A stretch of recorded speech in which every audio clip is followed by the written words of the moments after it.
All right, I think we are now live. Hello, everyone, and thanks so much for joining us for this Travel Massive webinar on creating alternative revenue streams. And first, I want to thank Christina at Travel Massive Toronto for initiating this. I know that Travel Massive has been doing a really great job rallying their community with resources like this, and I'm honored to be a part of it and help out during these times that are very difficult for all of us content creators. Since early this year, of course, tourism has been facing its toughest challenge with the spread of COVID-19, and we've all been hit significantly.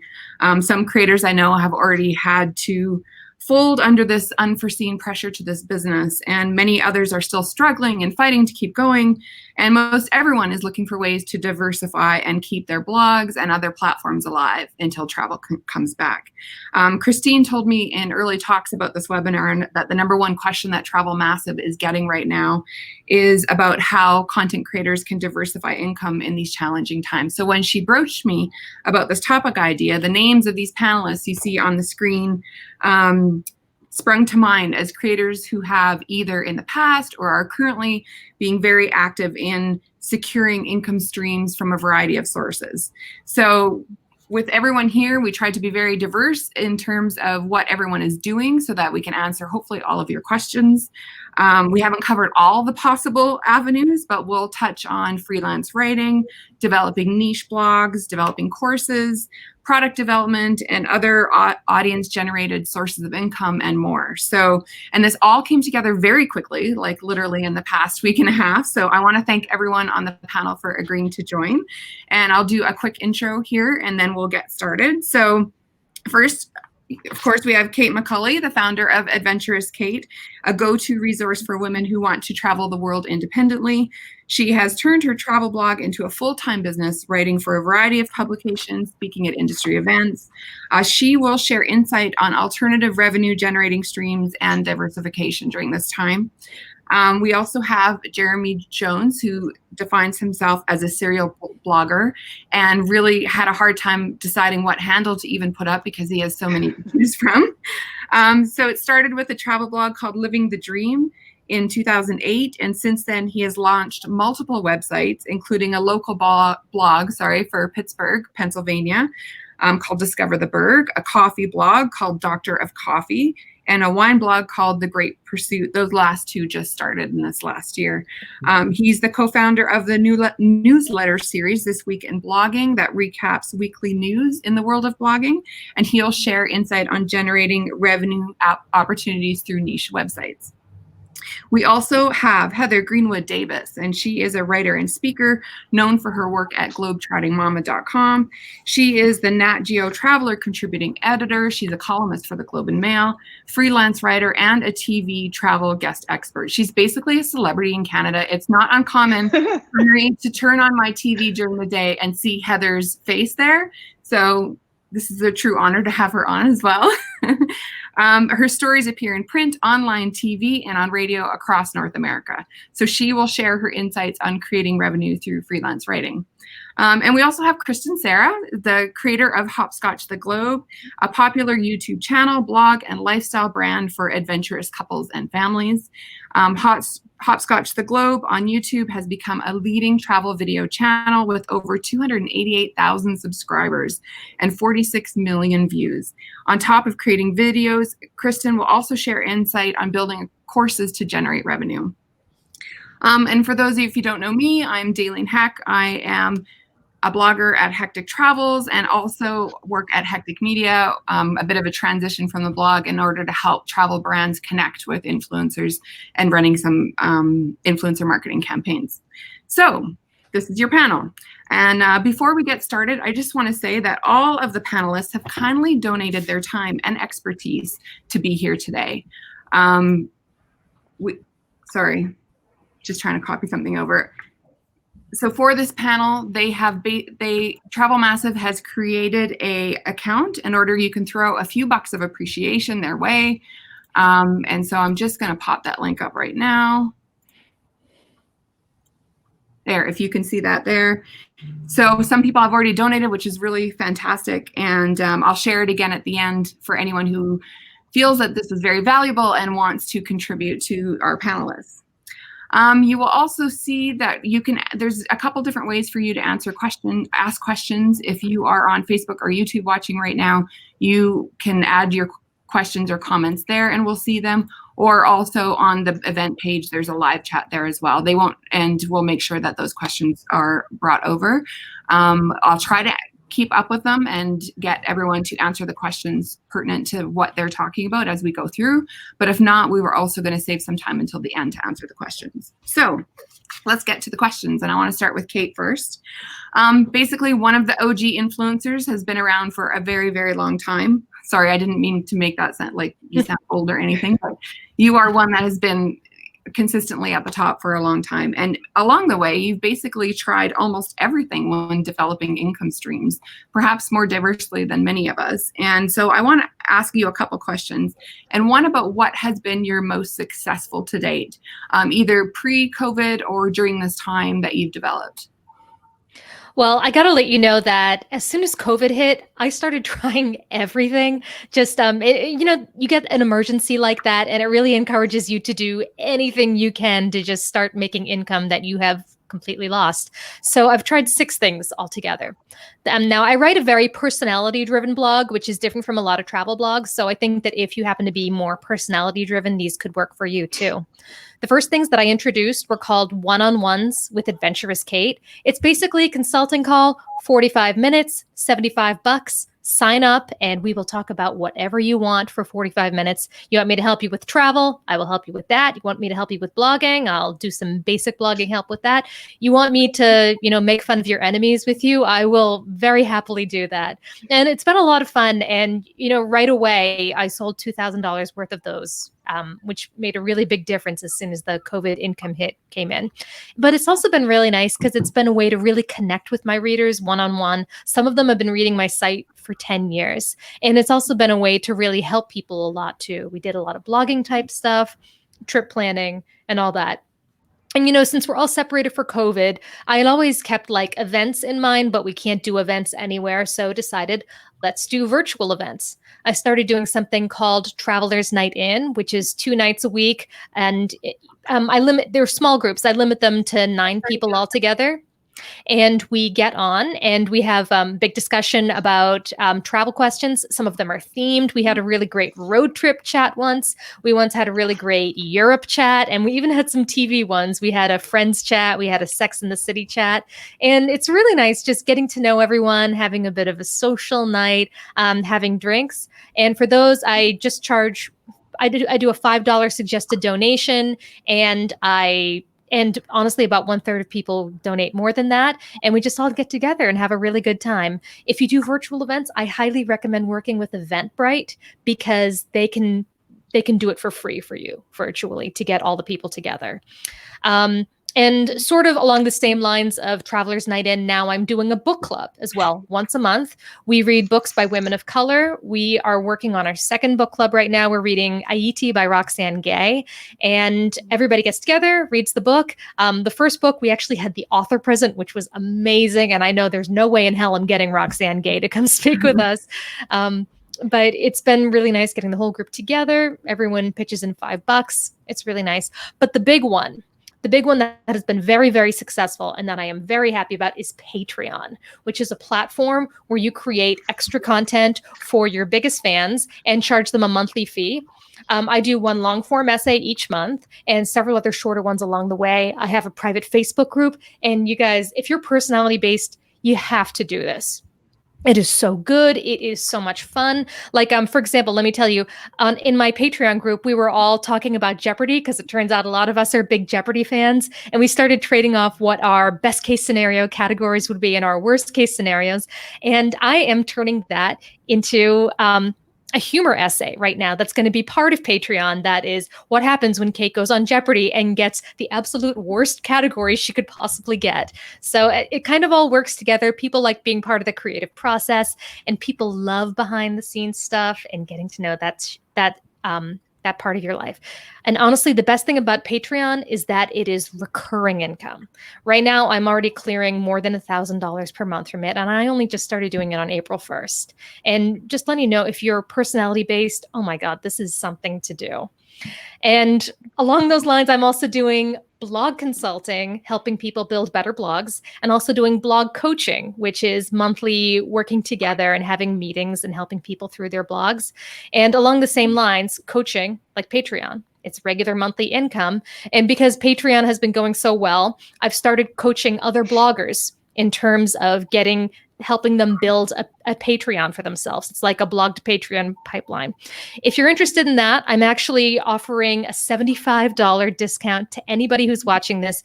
Just email me. It's kate@adventurouskate.com. I'm just Adventurous Kate everywhere. Just drop me a message and use the code TravelMassive, $75 off anything. But overall, I think the best thing to do is to do something that creates you recurring income, because that way you'll have to make the sale less often, and that way you can relax a bit, knowing that some money is coming in each month. I just want to ask a follow-up question about Patreon. So, am I Patreon? Patreon. So, I mean, you've been blogging for a long time. As obviously you've built up a good audience. When do you feel would be the right time for people that haven't maybe been blogging as long as you have, or don't have that audience yet? When is the right time to turn that on? Well, I don't think there's any such thing as a right time. I mean, I think for everybody it's different, but I think all you need to have is a few hardcore fans. Because I feel like all of us, we have some hardcore fans who will be eager to dive into anything that we have. Another one who's doing very well with Patreon is Lauren from Never Ending Footsteps. Yeah. And I find she and I are both personality-driven bloggers. Just noting how the bloggers are using Patreon. People who are more personality-driven, it tends to work more naturally for them than people who tend to be more fact and information-based bloggers. Yeah, that's very true. I appreciate that. Awesome. Okay, thanks, Kate. Oh, sorry, I had one more question for you. Yes. What has been your most fulfilling, maybe not even financially, but emotionally? It's been a struggle for all of us during these last few months, mentally, and not just as it impacts our income and stuff like that. So what for you has been the most fulfilling? Honestly, it's just been connecting with fans firsthand, and most of that has been through Patreon. Because once you do a Patreon, you pretty much learn who your hardcore fans are. They are the people who will always go to bat for you. They are the people who will think that you're hilarious. They are not the people who are going to try to start crap in the comments, trying to get you in a lie. And just getting to know them personally, whether it's one-on-one, talking, group discussions, just getting to know them. I can't believe I didn't know them to now. I kind of feel horrible that I didn't make that effort earlier. Well, it's nice. It kind of creates a safe space for you then to tell maybe stories you wouldn't tell more openly, and as well for your followers.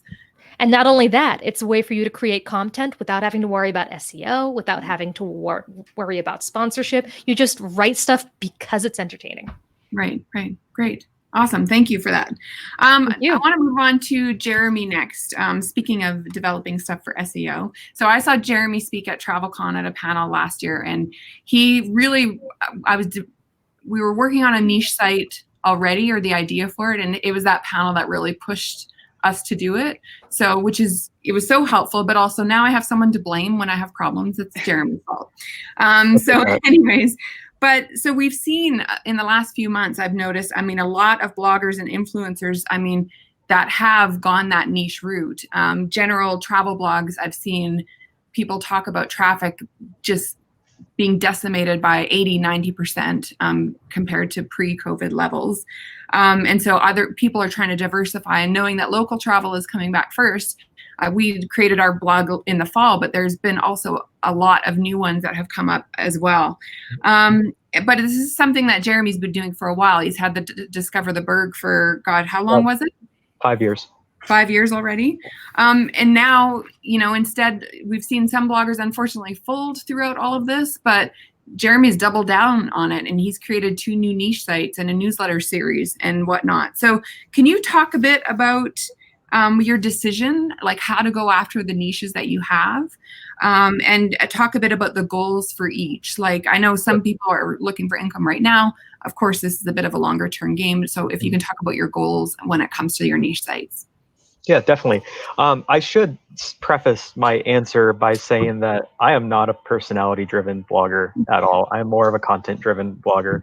I don't talk about me as much as I talk about a destination. I know that's not the best way to put it, but I really promote the content aspect of my websites first. So I don't have access to as many streams of income like Kate was talking about. Starting a Patreon, I don't think would work as well for me in this context. So most of how I monetize my sites are through passive means, mostly through ads and affiliate sales, and that really requires me to pursue high traffic. And as everyone knows, the coronavirus has shrunk my traffic, or everyone's traffic potential, quite a bit. And Google algorithm changes and things like that have really kind of hit us all a lot. Sorry, my number of sites are blocking my face there. So I made kind of a conscious decision not to double down on my existing brands by offering a Patreon or services, but instead creating new brands that I could grow over time. And as Dalene mentioned, these are kind of a long game. They're not anything that's going to make money in the short term. But I kind of took the approach that I did starting my travel blog and my Pittsburgh site to begin with, and looking at topics that I am passionate about and looking at them from an angle that wasn't actually being addressed right now. So, I don't know which one to even start with first, but, I've been stuck at home for the last few months and using a lot of my time to publish my passions online. With like say This Week in Blogging kind of came about when Chris Mitchell came up to me at IMM in January and said he wanted to start a newsletter series that gave advice to bloggers. And if anyone's in Facebook groups, I'm pretty active in there giving advice to bloggers. So we thought, what if we create a new content stream where we don't have any reliance on Google at all? What if we just use word of mouth marketing through an email list? And then we don't have to rely on SEO, rely on Facebook. We will own the list, and that could open up some revenue potentials that way, or at least traffic potentials, I should say. So for that site, we just launched this week. Our first newsletter went on Tuesday, so it's going to be a slow start at the beginning, but picking up. That we hope that we could possibly start getting sponsorships and affiliate sales in the near future. But we also are going to have a blog component to that as well, where we'll publish, long form content that can get SEO and social traffic as well. My other two projects are kind of a little deviation away from travel, but they're into wine blogging and coffee blogging. And as I mentioned, these are just going after the passions that we had kind of developed during the quarantine to begin with. My wife and I decided to go on a quest to try every wine varietal in the world. And when we were going to do this anyway, but when we realized no one was blogging in that fashion, we thought, put it up online and target different traffic sources like Pinterest, which we don't get a lot of on our travel blog. And that will just help diversify a little bit. And on our coffee site, it's kind of the same thing. My wife is really into coffee. She does experiments at home to make better coffee cups, and cups of coffee. And we just decided, let's put it up there and talk about the science of home brewing. Again, that's a very niche topic, but we are trying to attract traffic from Pinterest. We eventually want to get into ads and affiliate sales. And, as anyone who's been in travel long enough knows that the sales funnel is very long on travel purchases, but aspects like wine and coffee can be much more of an impulse buy. So we're trying to tap into that as well for a revenue stream. But we do want to have elements of travel into these sites as well. And we're going to travel to wineries and famous coffee shops all over the world when we're traveling and getting content for our general site. But I think with all of these, we kind of look at long plays for how they can earn potential, probably on 6 months to a year at a minimum. Yeah, that makes sense. It's interesting. A lot of the new blogs I've seen have been on travel, still local niche blogs and stuff like that for destinations. And it's interesting. Was that a conscious decision then to go outside of travel, based on how hard it's been hit right now? And so it's another way to diversify, or is it you're purely just following your passions?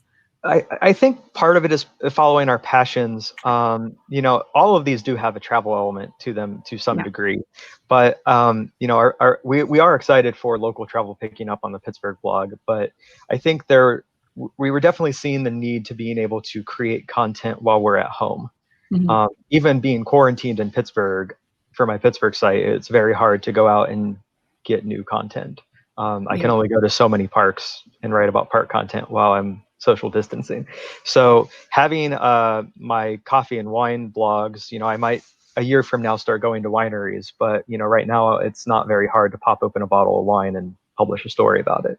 So the coronavirus and quarantine in general has definitely made me second guess what I thought was essential in life. I think we all thought travel was something that would always be a thing for people. So we were kind of just looking at sites in a different angle, trying to see where we can carve out opportunities to create content. Sure. And your wife still works full time, right? So this is you basically running 5 blogs now? Yes. She does write on our sites, but I do most of the back end work. I do all the nerdy SEO stuff, things like that. So she'll write wine reviews, the coffee reviews, some restaurant reviews. But in terms of how long it takes to produce that content, a restaurant review or a wine bottle review is far less intense than writing a 3,000 word guide to a destination. So there are some perks there. Yeah. And I have to say, like, one benefit of having a small niche site right now is I look at my one travel blog and see traffic fall off the cliff. Right now, it's nowhere but up because we started so low with the niche blog. So it's super encouraging to watch every day as that grows a little bit more. So small wins right now, I guess. And local is going to be big for blogs because there's a lot of opportunities, as you noticed, in Canada, some cities and some destinations just don't even have a local blog. So there's still opportunities to jump on that train, even though I've been doing my city for 5 years. Just looking at a topic at a different angle, and cities and provinces and states are still widely available all over. It's absolutely true. I remember looking at ours and just being stunned at what you would call a unicorn keyword, right? That is still exists, and there was still so much opportunity there to do it. I kept thinking we were looking at the wrong thing because I couldn't believe that hadn't been done yet. So yeah, it's certainly true about that. There's a lot of opportunity there. Okay, great. Thanks, Jeremy. I want to turn to Heather now, and who is an influencer, but also a very prominent freelance journalist. And as influencers have been hit hard in this crisis, so have freelance writers, obviously. But I still see Heather's name popping up on all kinds of content, Nat Geo and beyond. Of course, her skill and her hard-earned relationships in the industry are certainly important here. But what advice can you give to other people interested in freelance writing about staying relevant right now and securing income streams that way? Yeah, I think, thanks, first of all, Canadian travel, whatever you called me, that's hilarious that you did that. There are so many people laughing, that including me. But you're right for sure that, some of the things that we would normally count on as givens in terms of how to get work are gone, right? Some of the sections in the newspaper have disappeared. Some of the magazines have disappeared. And some of the things that I banked on, are gone. So a couple things. One is when you see any success from me, small or large, remember that that's coming from 20 years of effort, right? It's been 20 years of working in this industry. And a lot of it has been uncomfortable in terms of getting in people's faces. I'll tell you a quick story, which is I have rejection letters here from the Toronto Star, from the Globe and Mail, from O Magazine, you name it. I have a ton of them over the years. So it didn't just happen. That's the first thing. And the second thing is you've really got to be good at what you do. So you have to, and that's not a humble brag or an open brag. You just literally have to put some time and effort into the stories you're telling and making sure that you're able to tell good stories. And, lots being made of this sort of pandemic productivity and the idea that you are going to perfect some craft right now. And I've been baking as many cookies as everyone else. But you also want to, it's a great time if you can spare the time. And I recognize, there's a bit of privilege in that. But if you can spare the time to spend some time on honing the craft of writing in particular, or if it's TV, honing the craft of making sure you know how, where to look and when to talk and all that, like now's a good time to do it. And the other thing that I think is really important off the top is building your champion. So it's a little harder now where we can't all be out at events and mix and mingles and all of that sort of thing. But champions have really carried my career, right? People leaving any situation I enter, whether it's an article I've written or a segment I've been on, making sure that someone who I've encountered can say to someone else, Heather does a good job here, or you might want to call her for something. So being able to champion yourself to them in terms of this is what I do and can do, and also being available to be champions because you've done a good job. In terms of finding the work and sort of deciding what to pitch, a couple of things that I've been doing now during the pandemic. One is I'm reading a lot. So what are places that are still up and running? What are they writing? What are they talking about? Are they still publishing? Are they writing about the pandemic? Are they past writing about the pandemic? Are they looking at summer travel? Are they already at fall travel? Are they thinking about 2021? But really getting a sense of the places that you want to be, where they are. And then the other thing is to touch base with them. So to actually reach out, both because you're a good human and you just want to make sure that they're doing okay during this time. I hope you're a good human, but also because I found that a lot of editors are sort of coming up with ideas in-house on their own or with their teams or what have you, and then struggling to figure out, well, who can write it or who can speak to that. And so just being in touch at the right time has actually netted me a couple of things. What else did I want to share with you? Oh, definitely as you're pitching, think about yourself, think about your own needs. What are the things that are of concern to you right now? Like I'm home now with 2 teenage boys. So yeah, throughout COVID-19, time at home, quarantining and what have you, I've been spending more time figuring out how to keep them entertained, how to keep myself, sane, how to carve out downtime. Those are all story ideas that, yes, they might work on Globetrotting Mama, but they also can work when stretched out into other areas. And I'd say the other thing is, as you're looking at stories, thinking about, what's the next story to be told to the one you're reading. So if they are speaking about things like summer travel, maybe it's as easy as already looking towards fall. But it's also things like figuring out where the gaps are in what they're writing, whose perspective isn't there that you could add. What do you bring to this issue that they may have missed? Those kinds of things are going to enamor you with them, I think. Certainly. One question to follow up on that is, how far from travel are you right now with freelance assignments? Like, is it still a big part of what you're doing, or like you mentioned stuff at home and other things that are going on in the world? Like, is travel still a big focus, or if not, when do you see that coming back or changing in any way?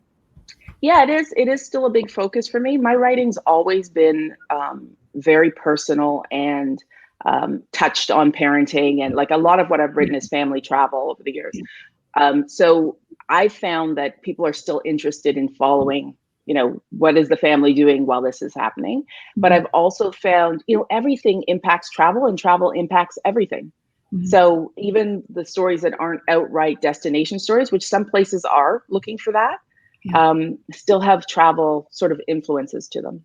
Yeah, great. A question came in earlier that, because we're on this topic, I'm going to toss it to you right now, and we'll get some other perspective later. But someone has asked, it's kind of a broad question, about the future of travel journalism. If you have some thoughts on that. I bet everyone does. But my personal thought is that travel is innate. We all want to travel. People naturally want to travel. And as long as they're traveling, they're going to want to read about where they can go and how they can get there. People have been reading travel literature for how long? So I don't think travel journalism is going anywhere. Journalism is the word. I don't think it's going anywhere. But I think it's going to shift. I think people are probably taking this time to think more about why they travel, and they're going to make decisions probably based somewhat on costs that may change about where they travel to. So there will be shifts, but travel's not going anywhere. Yeah, good. There was one other question. It's kind of related that I did want to talk to you about. Because you're very good at being out in front on TV and stuff like that, and getting that kind of exposure, which also I'm sure helps you as an influencer and in your other opportunities. And sometimes I think that influencers kind of miss that. Like, we're so digital that we kind of forget that those traditional mediums can help us as well. So can you talk about how you look for those kind of opportunities for exposure via the traditional media? Any tips in that regard? Yeah. So I stumbled into TV. I did a trip around the world with my kids almost 10 years ago now. And ahead of that trip, I knew that TV was something that I wanted to try to get involved with. So that initial foray into television came through a person who was a PR person at the time, who made the connection for me. And how she made that connection was she had contacts with the producers at the various stations. Mm-hmm. From that one gig, and that was I think it was Canada AM was maybe the first thing I did. From that one gig, I was able to then make connections with producers at other stations. If brands reached out to and asked me to do any kind of media tour, I make sure I collect the producer names at the stations I visit from there. So that first one is always going to be the hardest. And I think a lot of people think, it must be so difficult to get on. I don't think so at all. I think what it is you've got to come up with an idea. You've got to know the program. And then you've got to come up with an idea and sell them on why you're the person who needs to be the person to sell it. And then you have to knock it out of the park and keep knocking at the door after that. I'm not sure if that answers it, but I mean, we could do a whole session just on who you talk to there. But following the hosts on Twitter is great, but find out who the producers are. Because it's the producers who are the gatekeepers to getting you on there. And whether you go on as an expert or as an expert guest, or you're going on as a source of sorts for things, either way is good for you, as long as you're going to get some sort of feedback to what you're doing.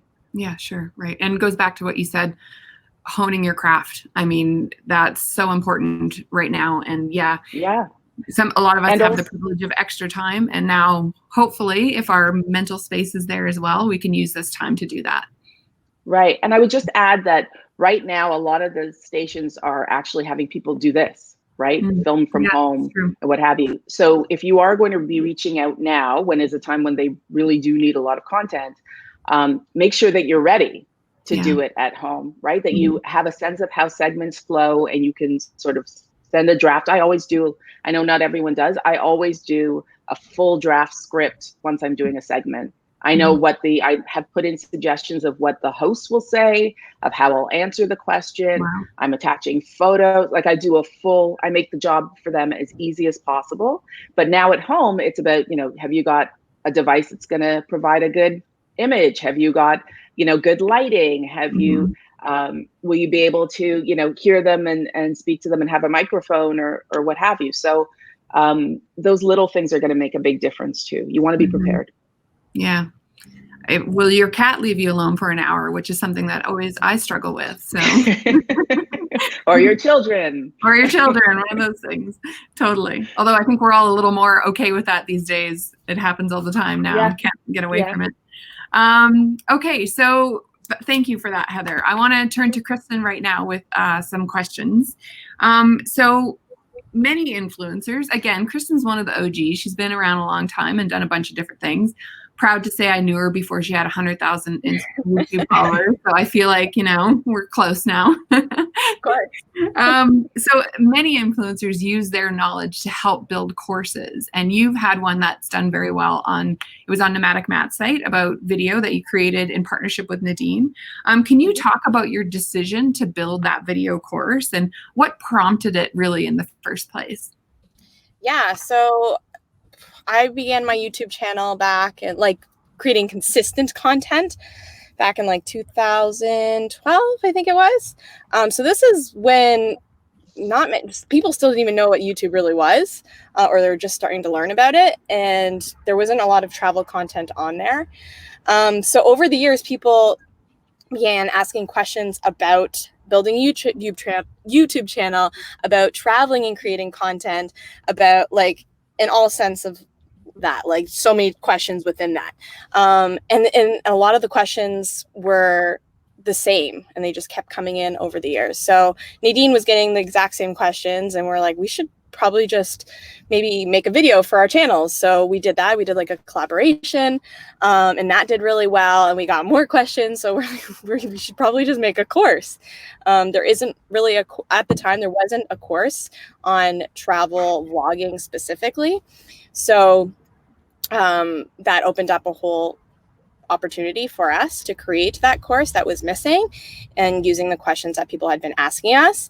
So that's why we started it. And we have learned throughout the years, we had learned so much about the industry, about travel vlogging. We made the mistakes. We learned from those mistakes. So basically this course was put together using all of this knowledge that we have gained over the years so that people could kind of like skip those mistakes and kind of just like, it would jumpstart their career if they wanted it to become a career or just a hobby in the travel vlogging world. So that's why we started it. And then we partnered with Matt, Nomadic Matt, as people know him, because he already had other courses that he was offering, and as part of his superstar blogging course, he had like photography, writing. He had his own blogging course, but he didn't have a video course, and that's not his expertise. So we kind of all chatted together, and he wanted to create that course in an area that he didn't really know too much about, and we had the knowledge, and we wanted to create a course and wanted that additional platform to give it the exposure. So that's why we all kind of came together, and it really worked out because people that were going to his website that were interested in video now had this resource, and that gave us more audience as well, and new followers, which was really great. And then we advertised across all of our platforms, and it created a really nice income every single month since we created it. Was it 2015, maybe 2014? Wow. Yeah. Wow. That's great. So the one thing that I think people miss when they're creating or attempting to create some product or something, or course or any kind of product to sell, is that a lot of work goes into creating it itself, but it absolutely doesn't end there, right? The day you hit publish or try to promote it, that you really just started. Maybe, I don't know, 20% of the work goes into the course, 80% into marketing it after. Is that close? What's your experience with that? Well, Matt is really good at marketing, so he took the marketing part, except he also didn't have, like, his audience specifically comes to him for like his writing, because that's his expertise. Mm-hmm. So, and we are YouTubers, so a lot of the people that were actually interested in becoming a travel vlogger was our audience, but he still used his platform, and we gained a lot of new students from him. Mm-hmm. But we've also had to change it over the years because technology changes. We've changed our cameras, the way we do things. Mm-hmm. YouTube as like itself has changed so much. Monetization has changed so much. So we've had to update the course constantly. Like every couple of years, we do like a really big update, and then even monthly we'd add to our resources. And we also have a Facebook group with our students, so we're constantly answering questions, asking them questions as well, and just connecting with them there and constantly promoting it. Right. So now you've talked about you're actually transitioning off of Nomadic Matt and hosting that on Skillshare, I think you said. Do you want to talk a little bit more about that? Yeah, so he's decided to actually pretty much get rid of all of his courses, I think, at this point, or most of them. And we're going to be, Nadine and I are in the process of probably putting up on Skillshare. We're looking at a couple other platforms to see what works best for us. And that doesn't affect like our students or the content at all. It's just basically a new platform. And yeah, we'll be transitioning everything over there. So if someone is interested in taking our course, they can just sign up for my newsletter for now. And I think we can probably, there's the link, which will be a great way to learn about when we have transitioned, and they can sign up from there because I put out a bi-weekly newsletter every month. Awesome. Great. Yeah. Awesome. Thanks. Okay. So I've covered a lot of the questions that I had for you guys. The questions have been coming in as well, and it's going to bring it back to each of you. I'll ask specifically, but if any of you want to just jump in, please do. And if anyone out there has any more questions, now's the time to chime in. We got about 40 minutes left. not going to get all these experts in one room again for a while. Maybe we'll make it a roadshow. I don't know. Anyway, here's a question. Okay, so this was the one question that I asked Heather a little while ago about the future of travel journalism. Sarah, who asked the question, also asked about photography. So if anyone wants to jump in and address that as well from that side, we're happy to have more perspectives. Maybe we can all take a turn at it. Who wants to go first? In terms of discussing where travel photography is going to go? With the future of travel journalism and photography. It's a broad question, but I think we all probably have some opinions on that. So if you want to start, Kate, that'd be great. Yeah, there was one thing about photography that I really hope that we see a lot more of. I don't know if this is a prediction more than what I hope, but I hope that people are more thoughtful in their photography.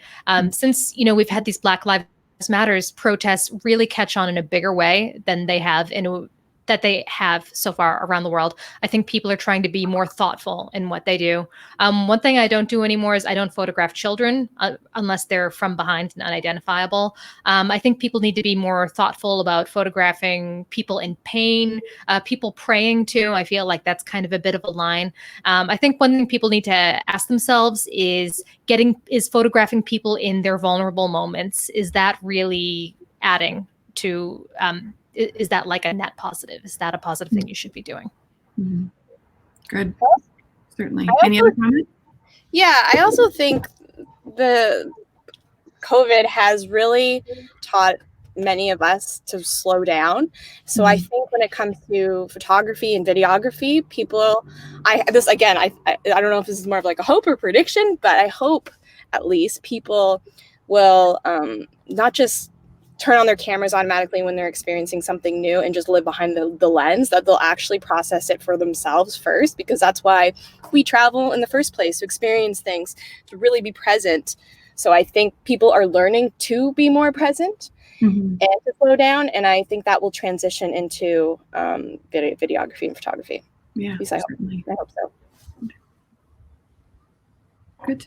I hope to see more perspectives, a much wider variety of perspectives coming out now, given everything that's been going on. I think travel influencing has been very niche for a long time. And I hope that this has also caused a change and a shift. And very hopeful about that. I've seen a lot that would suggest that that's the way it's going to go in the future. And, as our business, where we do travel campaigns for brands, we've always had an eye on that and trying to bring in more diverse voices. But now, we're really doubling down on that effort as well, and reaching out and talking a lot internally about how we can make sure that happens, and, make sure it's a forefront of the conversation with our clients as well. So I really do, in that way, hope that it goes that way as well. And I think we're seeing that. Okay, so I'm going to jump to another question that we had. So for Kate, this was a question from Linda about how you advertise your Patreon. Everywhere and often. Seriously. You need to be, sorry, when I said seriously, I called up Siri. She's coming at me right now.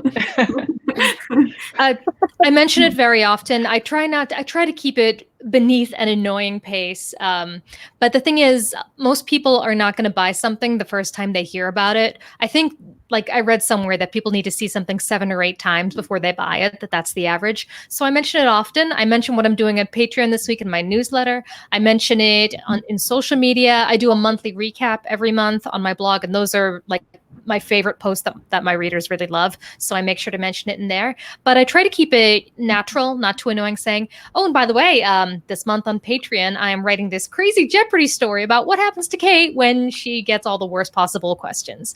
Or like the big one, I recently did one called Antarctic Lovers, about all of the people who hooked up on my Antarctica cruise. It's kind of scandalous. So mentioning it a little bit here, a little bit there. Yeah, okay, awesome. And one more, just because we had you talking here, can you mention your consulting and coaching discount? Someone asked about that again. Yes, absolutely. I'm offering $75 off any consulting or coaching packages. Coaching starts at 3 months a pop, and consulting is like a 2-session event. So you can, just Google Adventurous Kate. You'll find my site, email me through it, and I'd be happy to chat with you about building something that works for both of us. Awesome. Okay. Another question come in from Raina. Again, this is a little broad. I might hit a couple of you for different perspectives, but if you live in a big city, she's from New York City, how can you position yourself in a unique way?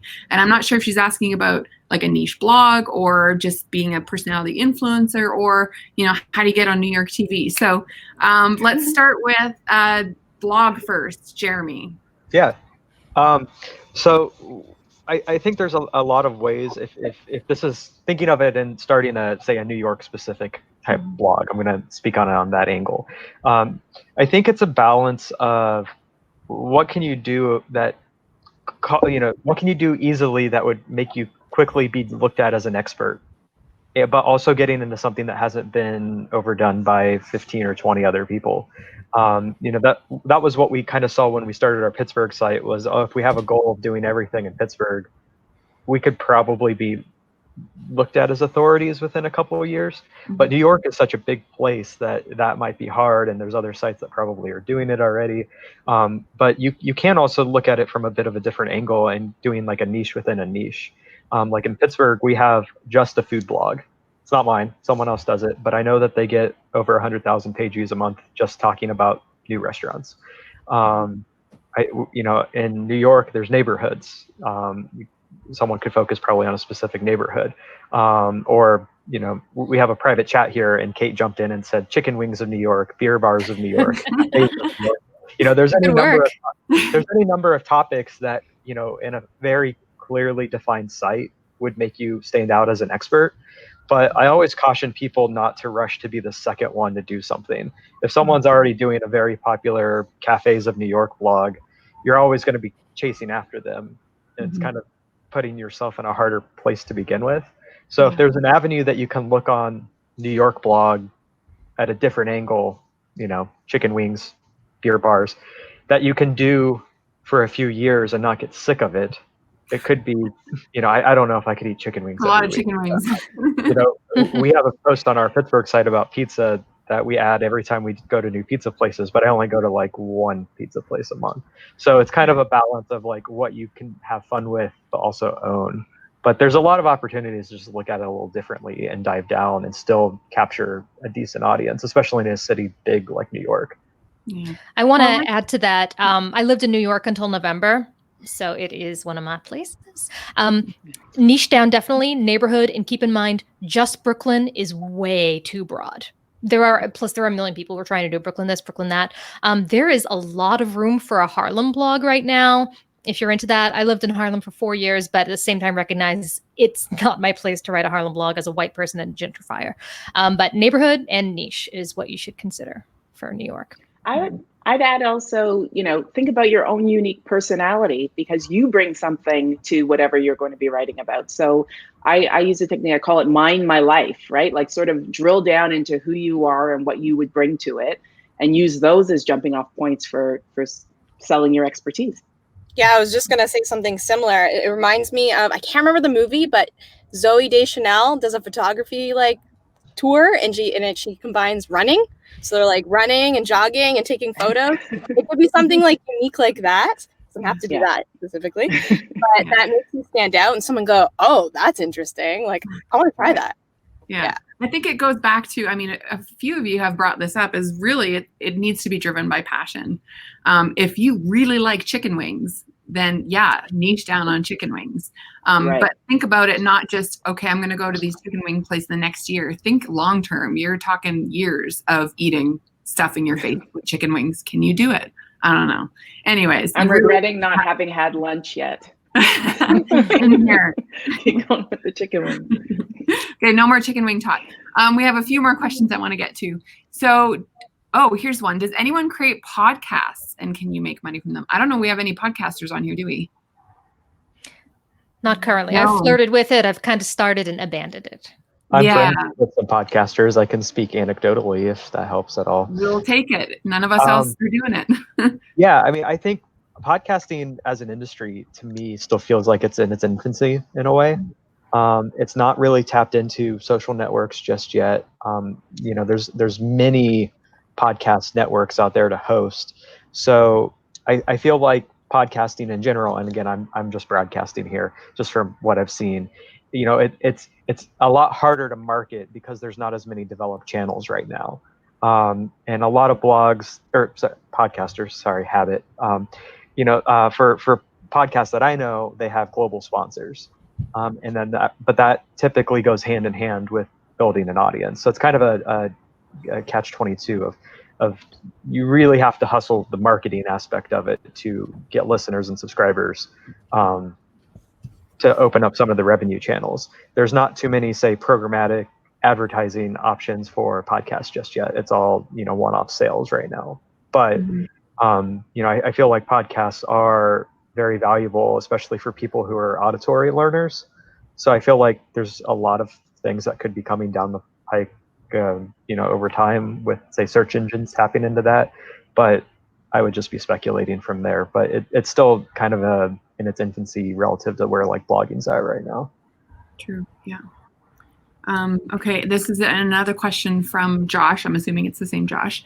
What are the most lucrative affiliate sites, if anyone is happy to share? I know those have also taken a hit through COVID. I think, what did Amazon drop down from 8 to 3%? Booking, did they pull away entirely? I'm just new to this affiliate game myself, so I'm still learning as well. But maybe Jeremy, you want to take that one as well? Yeah. Well, I can say from your comment there, Booking is still open. Okay. My sales dropped off almost to zero. But last year with our Pittsburgh site, I think we sold 250 or 300 Pittsburgh hotels, and rising. But we're starting to see some sales come back. Airbnb just opened up an affiliate portal for actual commission. We've got a couple sales on that. It's hard to say what's the most lucrative because it probably varies considerably based off your niche. For a wine blog that we're starting, I really want to tap into wine.com just because they have an affiliate program. If you can lean, the harder you can lean into your specific niche, the more revenue there is. I've been most successful with hotels, but I know people that have success with Get Your Guide, Inviter. World Nomads Insurance is always pretty good. I think that it's hard to answer that question broadly just because it depends on the type of content that you write about. Yeah, I've started looking at Etsy. I've heard that one has done very well for some people, for some products for our local niche site. And ours is on road trips, so we're looking at Motorhome Republic because, by all accounts, RV travel is going to skyrocket as well in the next little while. So I think it's also maybe just experimenting is a big thing about it too, to find out what works for you, because it is going to be different based on whatever the blog is that you have. But yeah. I've been contacting brands too. I just want to throw this in that I love and have been using for years, and seeing if they have like their own affiliate program that's not part of like a bigger platform. So Skyroam, for example, which is a portable Wi-Fi device, we've been using it forever, especially living in our Airstream for a couple of years. That's what we use, and their commission is awesome. So we make quite a bit of money every month off of that. And then for cameras and stuff, I transitioned from Amazon because Amazon is to B&H, which is really good. Oh, I didn't know they had that. That is good to know. Good. Digital products too can often pay very high commissions. VPNs are really great. And if you talk about blogging tools, yeah, I've heard about Audible too, and it's every month, or VPN services. Every month you get that. Anytime someone renews, you get commission off of that. So there's lots of options out there. Yeah, you can just Google company affiliate program and probably see if something's available very quickly. I only recommend products that I'm passionate about, so I think that's an element in there as well. Okay, so another question from Amina. I run a photo tour and teach photography. What would be your advice to grow my message and my reach? We don't have anyone offering tours on here currently. I know Kate has in the past. Or teaching photography. Any advice from any of you? Well, definitely make sure your SEO game is very good, because that often makes a very big difference. Yeah. Yep. Okay. A question from Jessica. I'm a content creator and an expert in travel to Africa. how can I increase my sales with a very low following? If anyone wants to take that, of course, we can talk about SEO again and, other kinds of ways to bring people onto your site. Anybody have any specific advice there? Go ahead. Well, I would just say that is exactly the kind of thing that could make you a great guest on a television program or on a lifestyle show or something like that. Not that you're going on to sell your product. Nobody's going to be that interested in that. But if you can demonstrate that you have the expertise in the area, that you can talk about what's happening with travel to Africa right now, or understanding that is a huge continent. But if you can talk about something from your point of expertise, then I think there's an opportunity there to get some travel following back from that. I would need to know too, like, have they just started? Are they just starting out? Right. If so, then work on creating content first before trying to sell somebody something, right? You want to grow your audience, develop that trust before you sell them anything. If you've been at this for a while, figure out why is my following not increasing? What are things I can do? Can I create more consistent content? Can I create content that doesn't exist, that there's a need for? So asking those questions is helpful. And Pinterest too can be very helpful. Yeah, for certain. Especially if you hire someone to do it for you, because it's not for everybody. One other thing I want to suggest too is that we've been dabbling in one of the reasons we started our niche blog is also we can experiment with different social media strategies and take what we learn there back to our clients as well. And right now, advertising on Facebook, certainly, if that works, if the audience of Facebook works into who you're trying to sell to, is super cheap. Advertising on, because nobody I think is doing it right now. So our cost per clicks are so low right now. So that's just something to keep in mind, that you can find some deals out there as well in order to be able to promote your stuff. Yeah. I could jump in on that as well. From an SEO perspective, there's a lot to be said about writing content that inserts yourself into the sales funnel. The travel sales funnel is so long. Like it's could be like 2 years from when someone's looking for inspiration to when someone's looking to buy. There are ways to shift writing that would be more actively targeting people that are in the market to buy right now. One of our popular posts on our Pittsburgh site is where to stay in Pittsburgh. The only people that stumble upon that are people that are actively looking to book, as opposed to people who are just learning about the city. On my travel blog, I have articles about booking tours in Africa that are oriented a bit more towards the point where someone's pulling their wallet out, and those tend to convert a bit better. So it could be a matter of just shifting the content to be a bit more, I don't know the best way to say it, just a bit more down the line in terms of helping someone make the sale rather than inspiring them. Yeah, that's a good point. Writing with, whether you're at the inspiration phase of just trying to get them to consider it, more of a soft sell to the point where you're, like you said, wanting them to pull out their wallet, for sure. That's definitely a change in how the content's created. Yep. Okay. We are just under an hour. We have answered all the questions that have come in. Thank you to everyone that has joined us. I want to throw up on the screen one more time. So this is a fun setup by Travel Massive to toss a few dollars the way of the speakers here for all of their expertise and their time today, which everyone, I'm very grateful for. Thank you for answering the call so quickly and doing this. I think if we can leave this with a resounding message that's come through is, we're all in traveling, all of us in travel. It's challenging times, and now's the time to focus on what skills you can build, what things you can do differently, and just driving into your passion to help that propel your income streams into the future. I think that's one thing that came out of all of this for me, and hopefully we've given you some ideas as well as how to do that. If you have any other questions, I think everyone would be open to answering them. Drop us an email. Don't forget Kate's deal. And I think that's it. So thank you guys so much for participating. This was really helpful. And I'm not kidding. We should make it a roadshow. It's pretty good. Yeah. Thank you. Thank you. Thank you so much. Thanks, everyone. Thanks for everyone watching.